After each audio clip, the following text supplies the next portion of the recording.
अस्सलाम वालेकुम दोस्तों, welcome to digital facility channel. दोस्तों आज के इस वीडियो में हम जानेंगे आज के ताज़ा तरीन सऊदी रियाल के एक्सचेंज रेट पाकिस्तान, इंडिया और बांग्लादेश के लिए कि आज आपको सऊदी अरब की मुख्तलिफ बैंकों से रियल ट्रांसफ़र करने पर क्या रेट मिलेगा। तो फ्रेंड वीडियो को लास्ट तक देखिएगा ताकि आपको पता चल सके कि आज कौन सी बैंक क्या रेट दे रही है। और फ्रेंड डेली बेस पे सऊदी रियाल की लेटेस्ट अपडेट जानने के लिए चैनल को सब्सक्राइब कर दें और साथ में बेल आइकन को ऑल पे सेलेक्ट कर दें और फ्रेंड साथ ही साथ वीडियो को लाइक भी कर दें। फ्रेंड देखते हैं सबसे पहले वेस्टर्न यूनियन के रेट जो कि पाकिस्तान के लिए दे रहा है 74 रुपये 77 पैसे, इंडिया के लिए 23 रुपये 01 पैसे, बांग्लादेश 31 टका 98 पैसे। फ्रेंड टिकमो ऐप पाकिस्तान के लिए दे रहा है 74 रुपये 90 पैसे, इंडिया के लिए 23 रुपये 14 पैसे, बांग्लादेश 32 टका 10 पैसे।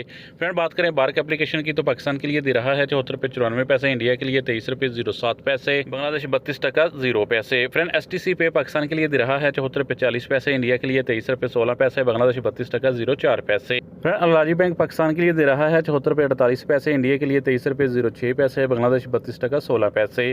फ्रेंड मोबाइल पे पाकिस्तान के लिए दे रहा है 74 रुपये 80 पैसे, इंडिया के लिए 23 रुपये 06 पैसे, बांग्लादेश 31 टका 95 पैसे। फ्रेंड UR पे पाकिस्तान के लिए हाई रेट दे रहा है 75 रुपये 01 पैसे, इंडिया के लिए 23 रुपये 02 पैसे, बांग्लादेश 32 टका 20 पैसे। फ्रेंड फौरी बैंक पाकिस्तान के लिए दे रहा है 74 रुपये 62 पैसे, इंडिया के लिए 23 रुपये 08 पैसे, बांग्लादेश 31 टका 97 पैसे। फ्रेंड इंजाज बैंक पाकिस्तान के लिए दे रहा है 74 रुपये 80 पैसे, इंडिया के लिए 23 रुपये 12 पैसे, बांग्लादेश 32 टका 09 पैसे। फ्रेंड लास्ट में देखते हैं SNB क्विक पे के रेट जो पाकिस्तान के लिए 1 रियाल का दे रहा है 74 रुपये 32 पैसे, इंडिया के लिए 1 रियाल का 23 रुपये 01 पैसे, बांग्लादेश 31 टका 90 पैसे। फ्रेंड ये थे आज के सऊदी रियाल के ताज़ा तरीन एक्सचेंज रेट।